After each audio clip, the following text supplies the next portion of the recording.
Good bye.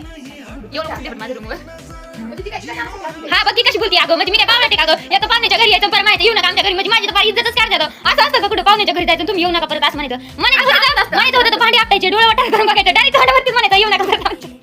म्हणजे आम्ही मागं सुद्धा बुराई करू शकत नाही, किती सज्जन आहेत आम्ही, तोंडावरती बुराई करून टाकतोय. समीच्या संगतीत राहून तर नमस्कार मित्रांनो, फायनली रोजच्या प्रमाणे आपली सकाळ झाली. सूर्य पूर्व दिशेला उगवला. मी जर नमस्कार म्हणले नसते, व्हिडिओ चालू केला नसता तर आपली सकाळ काय व्हायची राहणार होती का? माझ्या वाचून कुणाचं काही नडत या. जोपर्यंत ऐका, हा तुमच्या सर्वांसाठी आहे ना, मी एक लई छान शायरी तयार केली. लई वर्षापूर्वी तयार केली होती, पण तुम्ही सगळे कुठे गेले होते काय माहिती. आता सापडले तर आता ऐकायच बरं का. तुम्हाला ऐकायचं नसलं तरी कानावरती हात ठेवा, तोंडावरती हात ठेवा, पण ऐकायचं, कारण मी एवढं मेहनतीने तयार केली तुम्ही ऐकायचं नाही. असं कुठे असतंय वे.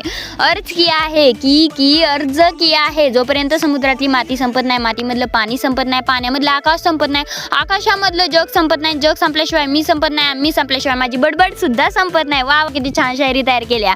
अशा प्रकारे फायनली आपण रोजच्या प्रमाणे ना कॉलेजला आलो होतो. कॉलेजमधले सगळे लेक्चर वगैरे झाल्यानंतर मला समजलं की आपल्या शायरीमध्ये काहीतरी ग्रामर मिस्टेक झाली, जी की तुम्ही सगळ्यांनी दुरुस्त करून घ्यावा, कारण शेवटी कोण आहे तुम्ही सगळे आपली माणसं. माझी शायरी तुम्हाला सगळ्यांना आवडली आहे ना, नसली आवडली तरी आवडलीच म्हणा, कारण शेवटी तुम्ही सगळे कोण आहेत आपली माणसं.